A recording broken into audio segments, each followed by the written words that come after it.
سلام، باز اومدم با یک آموزش دیگه از سنگ مصنوعی. امروز میخوام ضد آب کردن سنگ مصنوعی رو بهتون یاد بدم. اول از همه سابسکرایب یادت نره، زنگوله کنارش هم بزن.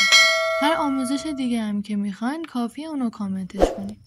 ما نیاز داریم به بیسمون قلم و کلیر مایع یا همون لاک سنگ یا اسپری کلیر که بایدم بدون رنگ باشه. قبل از ضد آب کردن بیسمون باید پرایمر بهش بزنید. شرایط پرایمر زدن و فواید پرایمر رو داخل کانالم گذاشتم، فقط کافیه سرچ کنین فواید پرایمر و فیلم رو ببینین، بعدش هم بیاین طریقه ضد آب کردنش رو ادامهش ببینید.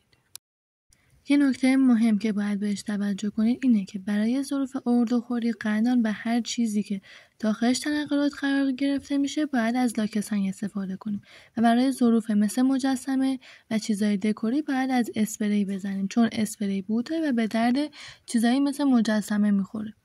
قلم‌های مورد نظرم رو داخل لاک سنگ میزنیم و اون قسمتی که میخواییم و کامل یک دست لاک سنگ میزنیم. در صورتی باید بزنیم که تمام بیسمون آغشته به لاک سنگ بشه و هیچ جایی از نفوذ رنگ جا نذاریم.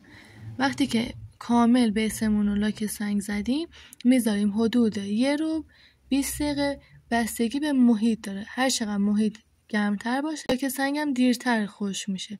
بیسمون رو باید جایی بذاریم که گرد و خاک کثیفی اونجا نباشه. بعد که خشک شد اون طرف ظرفمون رو هم لاک سنگ میزنیم و میذاریم جفتشون با هم دیگه خشک بشه. باید وقتی که بیسمون رو داخل آب میذاریم آب داخلش همینطور شناور بمونه و اصلا به هیچ عنوان جذب نشه. اگه جذب شد بدونین حتما یه جای کار کامل لاک سنگ نزدیم. برای باخبر شدن از آموزش‌های بیشتر زنگوله رو بزن تا نوتیفش بیاد و اولین نفر باشی که آموزش رو میبینی.